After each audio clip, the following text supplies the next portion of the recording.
말씀 요한계시록 22장입니다.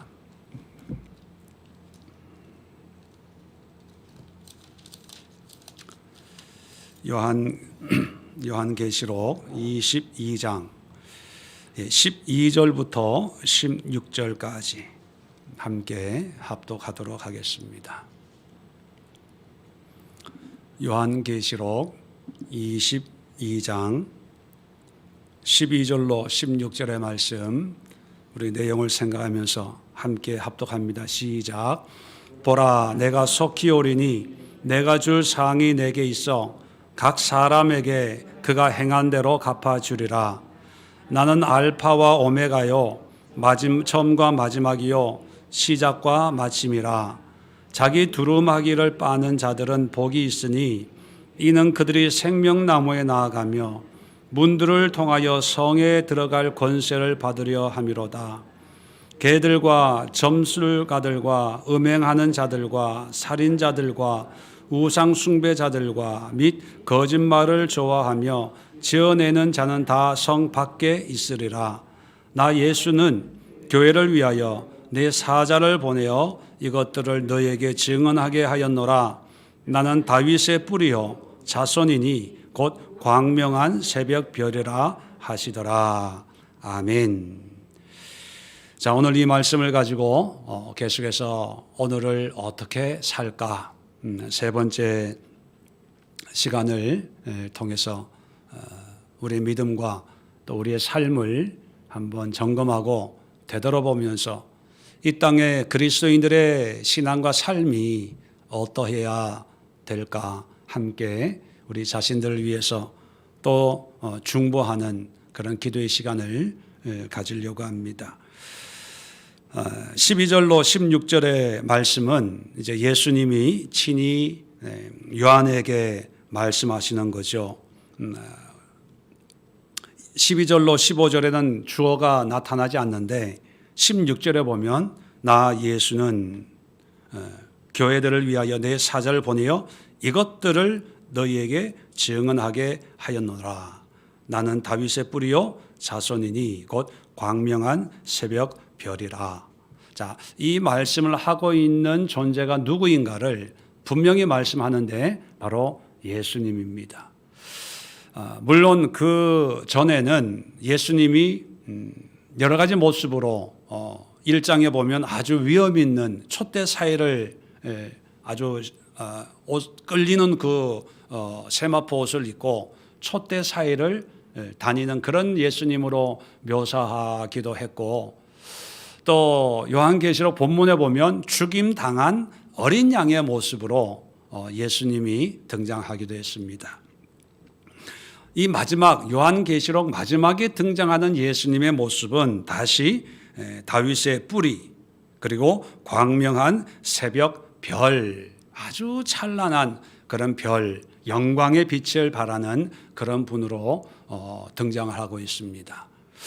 자, 이런 모습을 이제 시각적인 모습을 이제 16절에 말씀을 하고 13절에는 이제 예수님이 어떤 분인가를 말씀해 주고 있는데, 나는 알파와 오메가요 처음과 마지막이요 시작과 마침이라. 계시록을 마치면서 예수님이 다시 자기의 존재, 자기의 신분에 대해서 또 말씀하고 있습니다. 그 문학 기법 중에 수미상관법이라고 있습니다. 이수미 집사님을 얘기하는 게 아니고요. 수미상관. 뭐 선생님들은 잘 알겠지만 수는 머리수, 처음과 미는 꼬리 미자.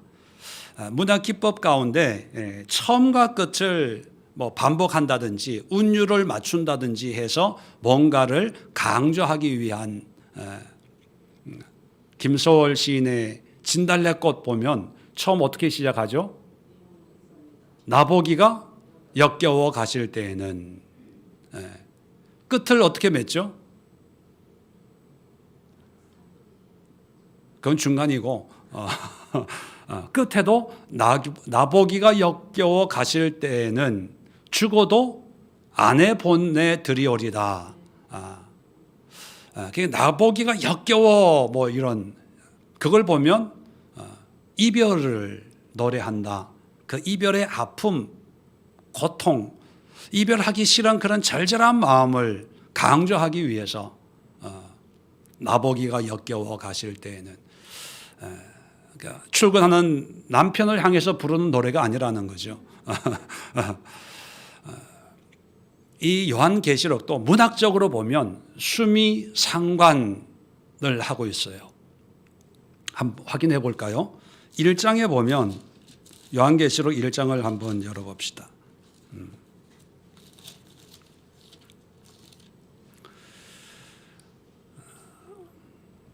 4절에 보면 요한은 아시아에 있는 7 교회에 편지하노니 이제도 계시고 전에도 계셨고 장차 오실 이와 그 보호자 앞에 있는 7 영과 또 충성된 증인으로 죽은 자들 가운데에서 먼저 나시고 땅의 임금들의 머리가 되신 예수 그리스도로 말미암아. 자, 4절부터 5절 중간까지는 한마디로 얘기하면 하나님과 예수에 관한 하나님과 예수를 이제 길게 소개해 놓고 있습니다. 자, 8절도 한번 볼까요? 주 하나님이 이르시되 나는 알파와 오메가라 이제도 있고 전에도 있었고 장차 올 자요 전능한 자라 하시더라. 자, 하나님에 대해서 얘기하고 있습니다. 17절도 한번 볼까요? 끝부분에 보면 하나님이 말씀하시는 그 빨간 글자로 된 걸 보면 두려워하지 말라 나는 처음이요 마지막이니 곧 살아있는 자라 내가 전에 죽었었노라. 누굴 지칭한 걸까요? 예수님을 지칭하는 겁니다. 자, 계시록 1장을 통해서 계속 물론 여러 가지 이제 7 교회 아시아 7 교회에 편지해라 이런 내용이 있지만 중요한 것은 누구를 계속해서 드러내고 또 이 말씀을 하신 분이 누구라고 하는 것을 계속 밝히는 게 뭐냐면 하나님, 예수님이에요. 자, 그러다가 오늘 처음을 이렇게 시작을 했다가 오늘 13절에 보면 다시 나는 알파와 오메가요 처음과 마지막이요 시작과 마침이라 그렇게 얘기합니다. 처음에 예수로 시작해서 끝을 예수로 끝마쳐요. 이게 수미상관이죠. 알파와 오메가 처음과 나중 시작과 마침. 예수님의 어떤 존재, 다윗의 뿌리, 광명한 새벽별, 또 알파와 오메가 이것이 1장에 소개됐던 것을 마지막에 끝부분에 다시 언급을 하고 있습니다. 그것도 예수님이 친히 예수님의 음성으로 기록을 하고 있죠. 이게 뭘 의미하냐 하면 요한은 장차 일어날 일들을 7 교회, 아시아 7 교회에다가 알려주는 거고 또 모든 성도들에게 알려줍니다. 거기에 보면 여러 가지 재앙들이 나오고 여러 가지 그런 우리가 다 이해할 수 없는 오묘한 그런 역사들이 이제 소개되고 있죠. 자, 그런데 요한이 정말 강조하고 싶은 것은 무엇일까요? 수미상관, 뭐를 앞과 뒤를 어떤 보자기처럼 처음과 끝을 이렇게 짜고 있는 게 뭐예요? 예수예요, 예수. 그러면 요한은 666이 뭘까? 재앙이 적그리스도가 뭘까? 인재앙, 대접재앙, 나팔재앙, 지구의 3분의 1이 죽고 바다의 3분의 1이 없어지고 이런 거 있잖아요. 이게 무슨 전쟁일까? 아마겟돈, 개가 깨지는 전쟁일까? 아니면 러시아와 중국과 미국과 뭐 싸우는 전쟁일까? 여러분, 그것을 알려주기를 그걸 알기를 간절히 원했을까요? 아니면 일어날 일들이지만, 그러나 몰라요. 요한도 몰라요. 당연히, 그죠? 우리도 잘 몰라요. 천년 왕국이네, 신비하고 분명하지 않는 것을 연구하고 공부하고 해석하고 시대를 분별해가지고 이것이 이겁니다. 적그리스도는 이것입니다. 666은 이것입니다. 그리고 천년 왕국의 의미는 이것입니다. 그걸 열심히 공부하고 연구해서 그것을 분명히 밝혀내는 것을 원할까? 아니면 앞으로 이런 일이 일어난다고 하는데, 그러나 두려워하지 마라, 염려하지 마라, 우리에게는 예수님이 있다. 이 예수를 바르게 믿고 바르게 섬기고 예수님의 말씀대로 살면 그것이 새하늘, 새 땅, 새 예루살렘을 경험할 수 있는 길이다. 걱정하지 마라, 무서워하지 마라, 이런 의도였을까요? 전자입니까? 후자입니까? 전자예요? 후자예요? 저의 질문은 거의 다 정답이 어디에 있다고요? 네, 후자에 있어요. 저는 문제 가지고 장난치는 사람 아닙니다. 그러니까 자신 있게 대답을 하십시오. 후자예요.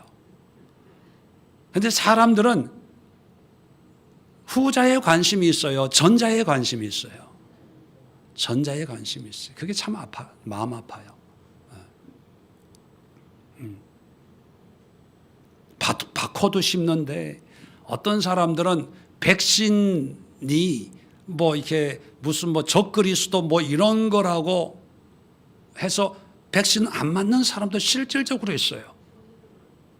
또 제가 아는 교회 그 목사님은요, 목사님 사모님은 백신 절대로 맞지 말라고 교인들에게 그렇게 얘기를 해요.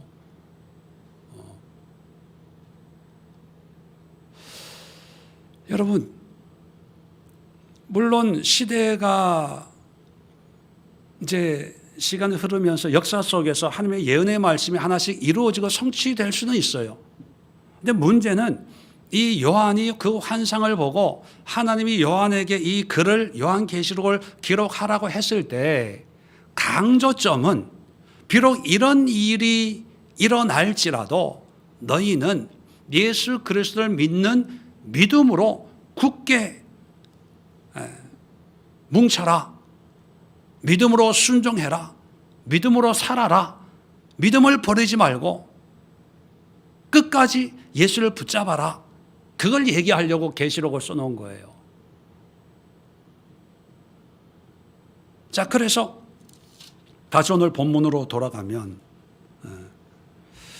14절에 보면 자기 두루마기를 빠는 자들은 복이 있으니 이는 그들이 생명나무에 나아가며 문들을 통하여 성에 들어갈 권세를 받으려 함이로다. 자, 두루마기를 빤다는 의미가 뭡니까? 더러워진 옷을 깨끗하게 빤다는 것은 회개하고 정결한 삶, 거룩한 삶을 산다는 거예요.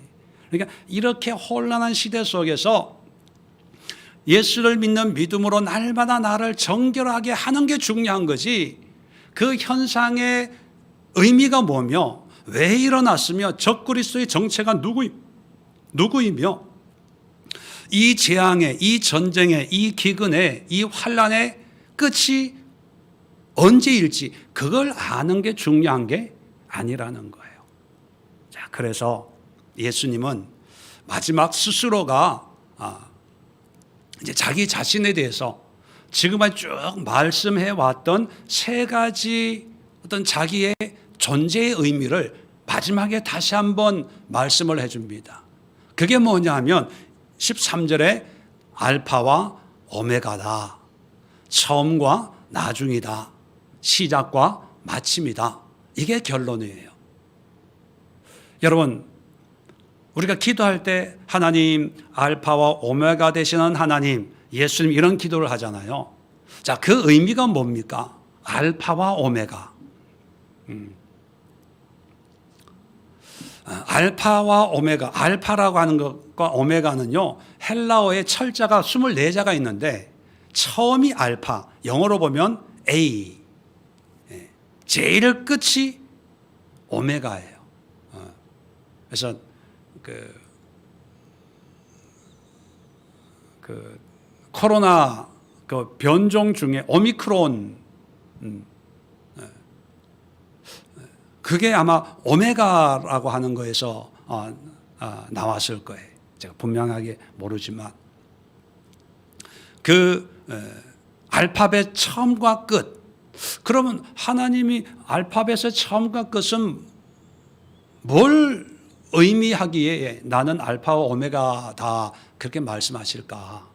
여러분, 여러 가지 의미가 있지만 알파와 오메가, 문자로 하나님을 표현한다는 것은 뭐냐면 글자, 그리고 그 글자가 우리 입에서 나올 때 그걸 언어라 그러잖아요. 이 언어를 기록한 게 글자인데, 그러면 이 글자 알파와 오메가 그 24자로 모든 사상과 생각과 어떤 말을 기록하잖아요. 그게 뭐냐면 모든 지식과 학문과 모든 말과 어떤 사상의 결국은 결과는 끝은 나다 그거예요. 그게 뭐냐면 예수가 진리다. 예수님이 모든 것이다. 그런 뜻이에요. 누구는 이렇고 저렇고 따지고 우주는 어떻게 만들어졌을까? 그죠? 또 그거 공부를 해서 논문을 쓰고 책을 만들어내고 발표를 하고 그 모든 것이 알파부터 오메가까지 있는 그런 글자를 통해서 다 하는데 그 모든 것이 나로 말미암는다. 그런 의미예요. 그래서 알파와 오메가라고 하는 것은 완전하신 분, 온전하신 분, 진리이신 분, 모든 것 되시는 모든 이 우주 만물, 우리가 모르는 것까지 우리가 인간이 다 알 수 없잖아요. 그 모든 것을 가지고 있다, 이런 표현도 맞지 않지만 모든 것의 하나님, 그게 예수라는 거예요. 자, 그러면 처음과 나중은 어떤 의미일까요? 처음과 나중. 헬라 원어로 보면 프로토스라는 말이 처음이에요. 프로토스. 그리고 나중이라는 말은 에스카토스예요. 에스카토스. 끝이라는 거죠. 그래서 종말이라고 할 때 신학에서 에스카톨로지 그래요. 종말론. 그래서 프로토스와 에스카토스는 어떤 개념이냐면 순서적인 개념이에요. 프로토스는 제일 먼저, 에스카토스는 제일 나중. 그 예수님의 말씀 가운데 그런 말씀을 하신 적이 있어요. 먼저 된 자가 나중되고 나중된 자가 먼저 된다. 그죠? 그 먼저 된 자가 프로토스예요.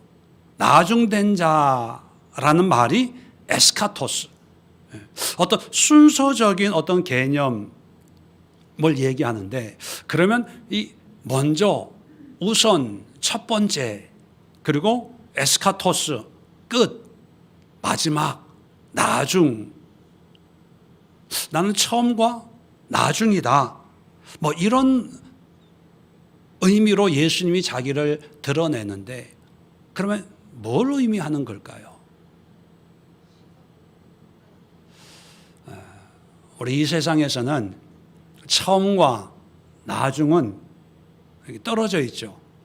처음과 나중 사이에 우리는 그 중간에 이렇게 낀 사람들도 있고, 정말 뛰어난 사람은 이제 머리가 되어서 첫째가 되는 사람이 있고, 정말 운이 없는 사람은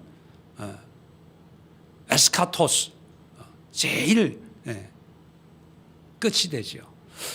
근데 먼저 된 사람은 성공이라고 그러고 1등이라고 그러고 끝은 실패라 그러고 망했다 그럽니다. 그런데 예수님 안에서는 내가 처음이고 내가 나중이다. 그건 뭐냐면 예수님 안에서는 처음과 나중에 구분이 없어요. 처음과 나중에 구분이 없다는 것은 처음도 필요 없고 나중도 필요 없다는 게 아니라 세상의 관점으로 성공이라고 해도 예수님 안에서는 나중이 될 수도 있고, 나는 실패해서 그래도 하나님 예수님 안에서는 행복한 자가 될 수가 있다는 거예요. 그게 처음 된 자가 나중 된다, 그런 의미와도 일맥상통하죠. 이게 뭐냐면 모든 주권이 하나님께 있다는 거예요. 모든 권세와 판단과 모든 가치의 기준이 처음과 끝이 아니라 세상에서 말하는 하나님께 있는 그런 분이 바로 예수님이다. 다시 좀 설명을 드리면, 처음이어서 처음의 의미가 있는 게 아니라 예수님 안에 있을 때 처음이 되는 거고, 끝이 아니라 예수님과 상관이 없을 때 마지막 이제 종말이 되는 그런 경우도 있잖아요. 그러니까 세상에서는 하나님과 상관없이 어떤 자기의 능력이나 실력이나 어떤 스펙이나 재산이나 건강이나 이런 것으로 나는 프로토스야, 난 성공한 사람이야, 1등이야, 이겼어. 반대로 그게 없으면 나는 가난해, 나는 불쌍해, 나는 불행해, 나는 망했어. 그렇게 판단한다는 거죠. 그런데 아니라는 거죠. 성공이라고 한 사람에게 진정한 성공은 예수님이 개입을 하셔서 예수님이 내가 정말로 성공한 사람이구나 선언을 할 때 성공이고, 망했다고 하는 사람들도 예수님이 내가 보니까 넌 정말로 망했어 할 때 그거 망한 거지, 예수님이 보시고 망했다고 해도 너는 성공한 사람이야, 또 성공했다고 해도 너는 불행한 사람이야, 그럴 때 그렇게 된다는 거죠. 그래서 모든 의미와 가치와 모든 삶의 주권이 세상에 있는 것이 아니라, 돈에 있는 것이 아니라, 학벌에 있는 것이 아니라 예수께 있는, 예수님이 모든 것의 가치, 어떻게 보면 하나님의 예수의 어떤 주권적인 그런 능력을, 권세를 의미하는 말이 처음과 나중이에요. 그러면 비슷한 말인데 시작과 마침은 어떤 의미일까요? 시작과 마침. 우리 한국말로 번역을 해놓으니까 알파와 오메가도 시작과 끝이고, 처음과 나중, 시작과 마침, 이건 말장난하는 것처럼 느껴지는데 원어적으로 보면 전혀 달라요. 시작과 끝은 원어를 보면 시작은 아르케라는 말이에요. 아르케라는 말은 어떤 물질이나 어떤 생각이나 사고의 근원, 뿌리, 근본. 요한복음 1장 1절에 태초에 말씀이 계시니라. 그 태초는 창조의 태초가 아니라 창조와 관계없는 훨씬 이전의 어떤 한 시점, 그걸 태초라고 이제 번역을 했는데, 원어에는 그게 아르케예요. 어떤 기원, 근본, 이 우주 창조와는 상관없이 어떤 한 시점에 있는 어떤 그런 기원, 까마득한 그 기원부터 말씀이 있었다, 이런 표현이거든요. 그래서 아르케라고 하는 것은 참 번역하기가 쉽지 않은데 어떤 기원, 근본적인 동기, 뭐 어떤 시작점, 이런 의미를 가지고 있어요. 의미적인 게 처음과 나중은 어떤 순서적인 개념이라면 시작과 마침은 의미적인 개념인데, 어떤 계기, 동기, 기원, 근본이 아르케, 그럼 마침이란 헬라어는요, 텔로스예요. 목적, 끝, 마침, 궁극적인 어떤 목표, 뭐 이런 것을 텔로스. 그래서 이 텔로스에서 나온 단어가 텔레라는 단어인데, 이 텔레가 전화기에 붙으니까 텔레폰이 되는 거고, 보는 걸로 이렇게 텔레가 붙으니까 뭐가 되는 거예요? 텔레비전, 비전이라는 게 본다는 것이거든요. 또 멀리 있는 것을 보는 것을 텔레스콥, 망원경.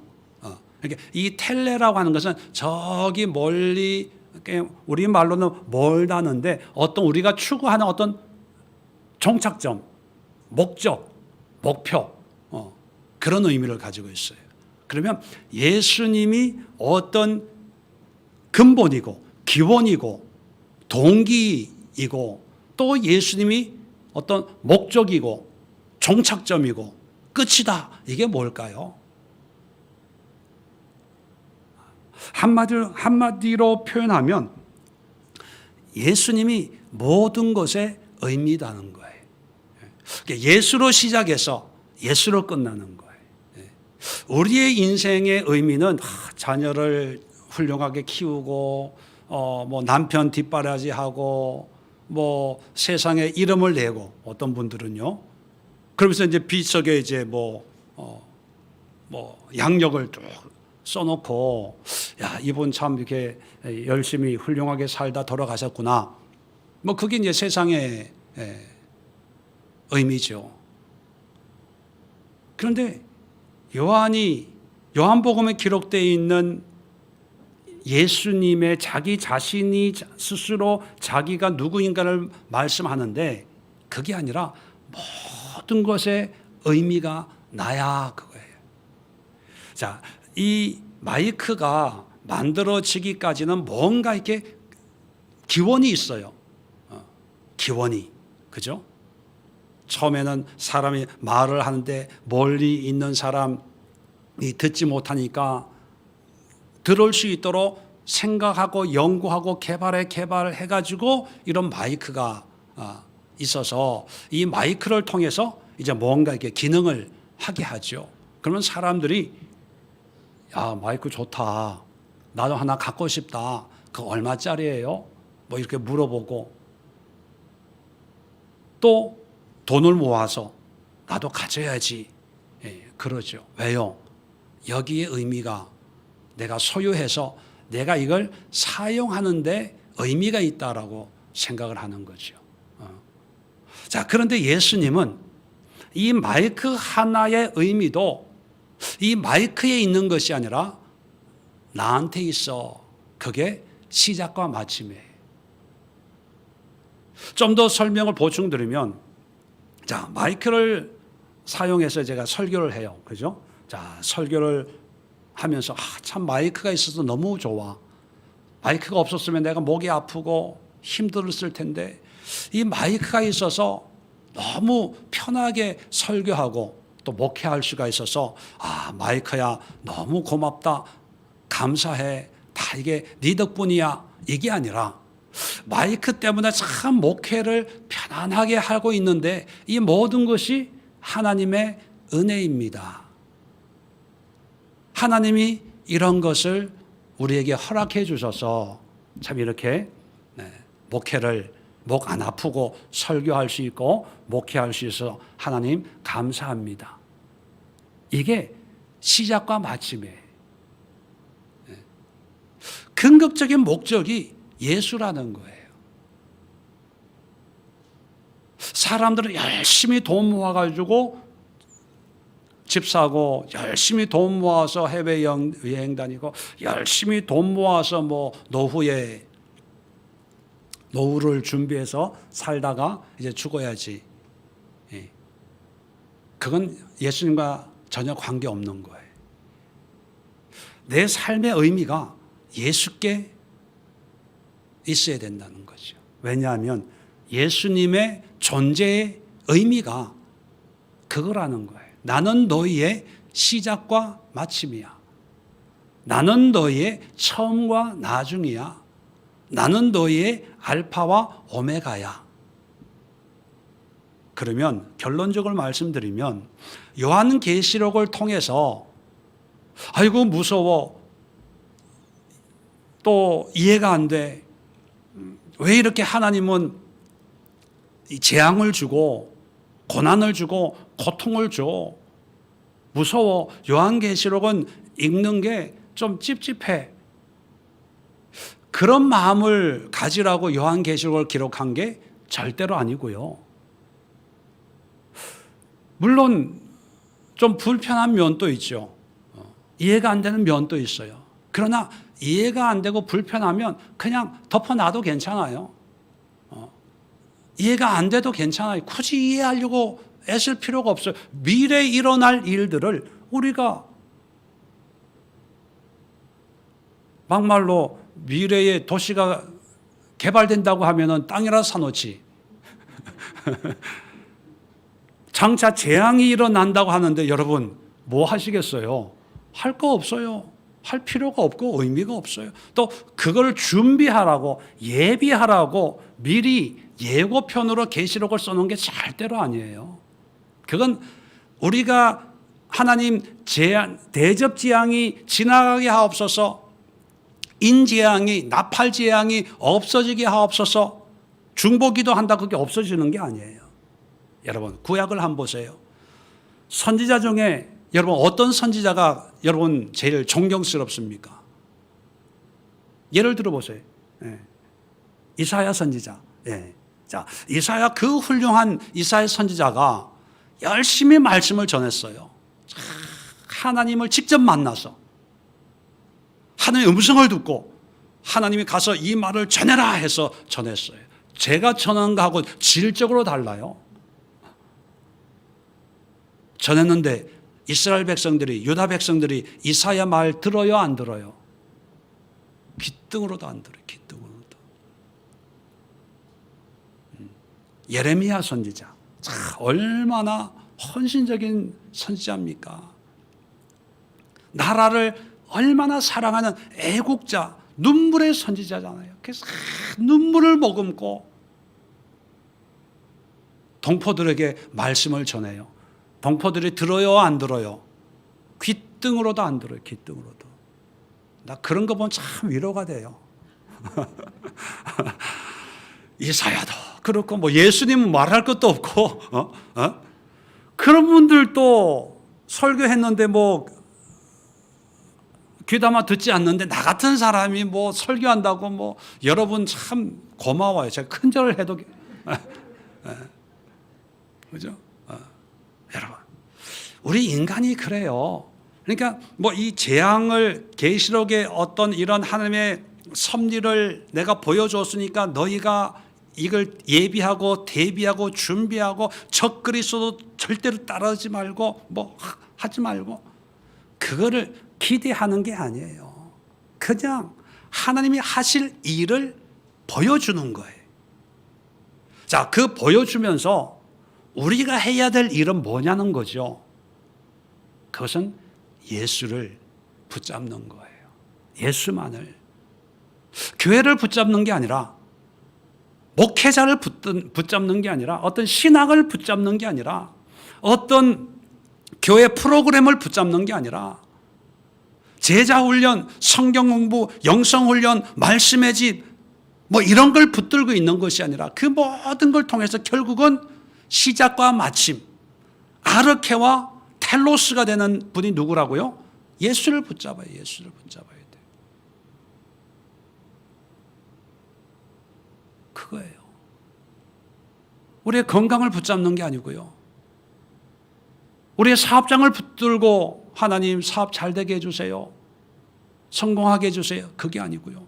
우리 자식을 붙잡고 하나님 속히 죽게 돌아오게 해주세요, 그게 아니고요. 교회를 붙들고 하나님 우리 교회 부흥되게 하옵소서, 교회 건축되게 하옵소서. 또 신도시 개발된다고 합니다. 또 쫓겨가야 되는데 이참에 건축을 하게 하옵소서. 그거 하는 게 아니에요. 어떤 환경, 여건 속에서도 우리가 붙잡아야 될 것은 예수. 예수만 붙잡으면 환난이 있어도 괜찮아요. 고난이 있어도 괜찮아요. 예수만 붙잡는다고요? 아무 문제 안 생기는 거 아니에요? 생겨요. 그래도 그 문제가 아닌 거가 되는 거예요.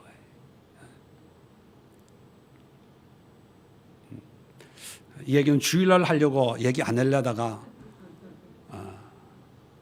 여러분, 제가 처음 이 얘기를 하는데 제가 작년에 세브란스 병원에서 코 수술했잖아요. 9월인가 10월에. 뭐 단순히 이제 코 혹이 생겨가지고, 그런데 그 혹이 보통 혹이 아니에요. 병원 다녀 보신 분들은 홍 집사님은 아실 거예요. 중증 환자 등록을 하면 암, 희귀병, 뭐 불치, 뭐 이런 병은 비용이 많이 나오기 때문에 정부에서 중증 환자로 이렇게 등록을 하면 정부에서 아주 치료비가 싸요. 여러분, 제가 중증 환자예요. 세브란스에서 조직 검사를 해가지고 제가 중증 희귀 이 종양을 가지고 있는 사람이에요. 이래봬도. 그래서 그 병원비하고 수술하고 했는데요, 병원비가 얼마가 안 나오는 거예요. 그리고 이제 처음에 수술하고 일주일 있다가 한 달 있다가 뭐 3개월 있다가 6개월 있다가 이제 의사 이제 경과 보잖아요. 가면요 2,000원, 3,000원 이렇게 내요. 그렇죠. 중증 환자 등록하면. 보통 사람은 그렇게 안 해줘요. 세브란스에서 얼마나 비싼데요. 국가가 나를 그렇게 대접해줘요.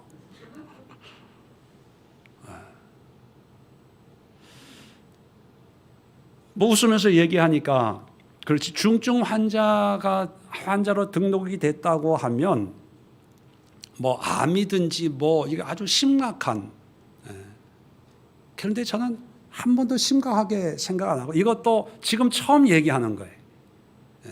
우리 가족들한테도 그렇고 한 번도 그게 뭐 어때서, 그게 저한테 중요한 게 아니에요. 사모한테도 이렇게 심각하게 중증 환자 등록 이 얘기를 안 했을 거예요.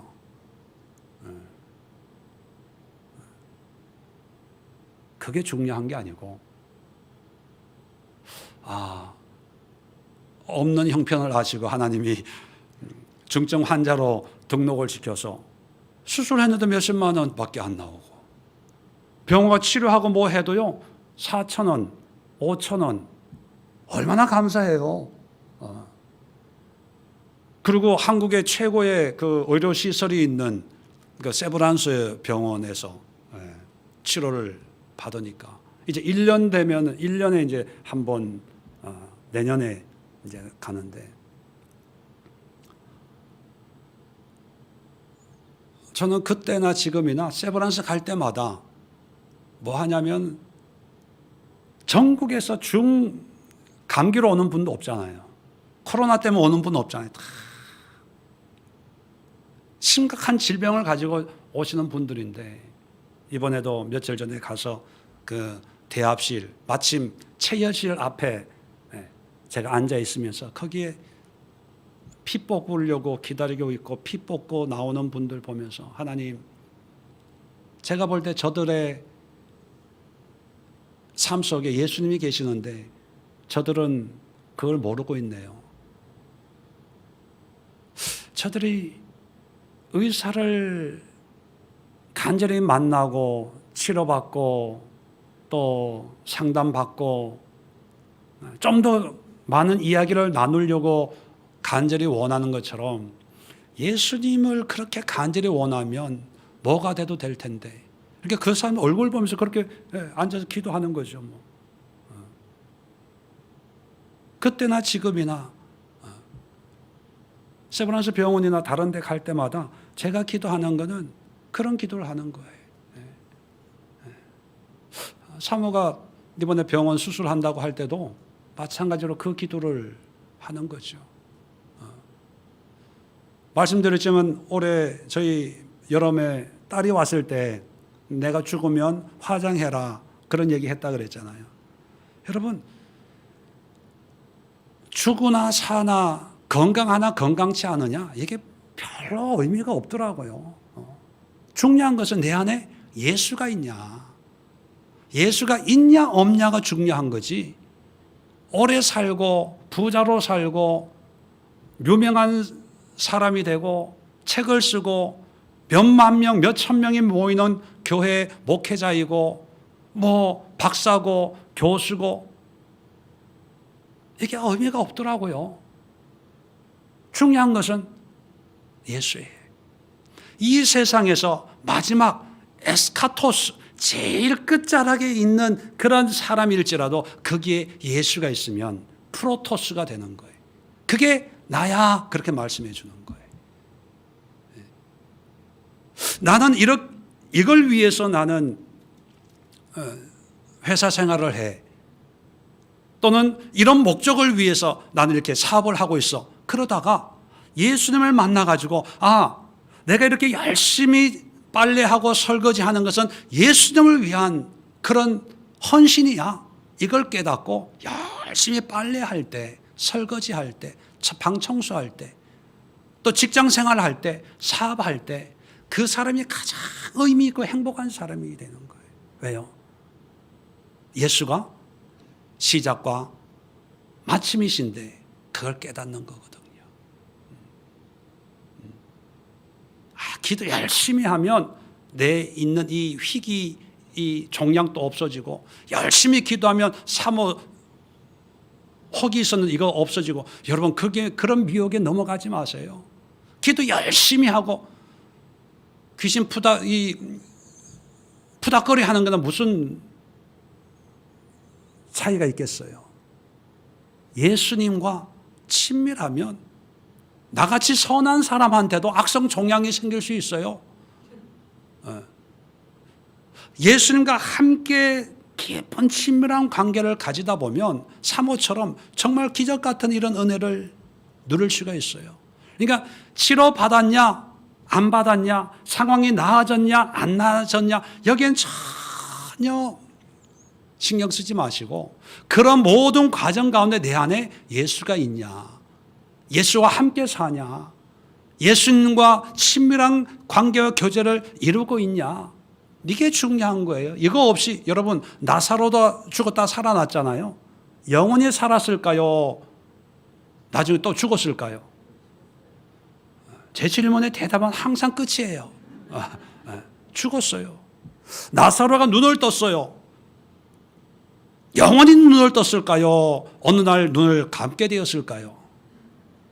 어차피 감아요. 여러분, 잠깐 있는 거예요.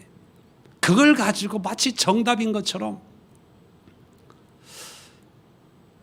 호들갑 떨고 대단한 것처럼 그렇게 할 필요가 없어요. 예수. 어떤 이상한 사람들은 나았다, 내가 기도해서 나았다. 여러분, 저한테 기도 받으러 오세요. 제가 기도해 주면 혹도 없어지고요, 암도 치료받고요. 목사님이 사모님 기도해서 뭐가 혹이 없어졌대, 수술 안 받게 됐대. 이거 다 사기꾼들이에요. 사기꾼이라는 게 나쁜 의미가 아니라 하나님의 뜻과 성경의 가르침과 전혀 관계없이 예수를 바라봐야 되는데 어떤 사람에게 관심을 가지고.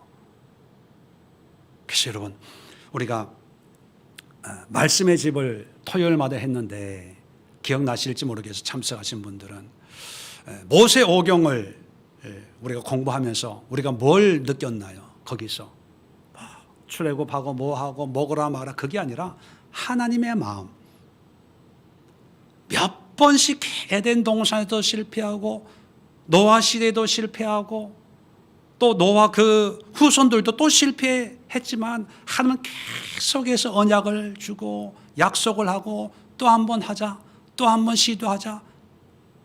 하나님을 보는 거예요. 하나님을. 자, 신약을 공부했잖아요. 마태, 마가, 누가. 왜 예수님의 삶을 한 사람만 기록하지 왜 네 사람이 기록했을까? 뭘 소개해 주려고요? 예수를 소개해 주려고. 예수를. 대표적인 오병이어의 기적, 마태, 마가, 누가, 요한 네 복음서에 똑같이 나오는 오병이어의 기적을 왜 네 번씩이나 기록했을까? 이 사람들이 정신이 없어서 그냥 기록했나? 심심해서 쓸 게 없어서 그냥 뺏겼었나? 목적이 뭐라고요? 오병이어의 기적이 일어난 과정을 소개해 주거나 오병이어의 결과를 어떻게 해서 이런 결과를 얻게 되었는지 거기에 대해 쓰려고 하는 게 아니라 뭐예요? 예수님이 어떤 분인가를 마태는 마태의 관점에서, 누가는 누가의 관점에서, 마가는 마가의 관점에서, 요한은 요한의 관점에서 예수가 누구인가를 알려주려고 하는데, 우리는 그 예수를 알려고 하는 게 아니라 내 인생에 오병이어의 기적이 일어나도록 남편 몰래 적금 든 거 깨가지고 하나님 이게 마지막입니다. 어린아이의 도시락처럼 주님 앞에 드리오니 누르고 흔들어 넘치도록. 그래서 목사님이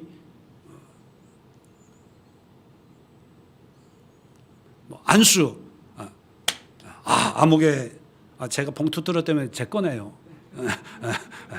안수하고 누르고 흔들고 넘치도록 오병이어의 기적이 일어날 줄로 믿습니다. 다 이렇게 변질돼 버렸어요.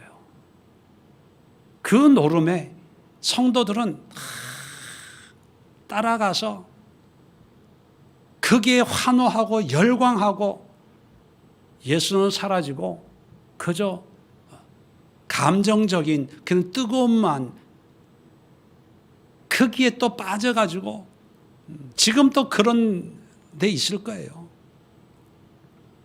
예수는 얘기하지만 예수가 주인이 아닌 그런 시대에 예수님이 말씀하시는 거예요. 내가 알파고 오메가야.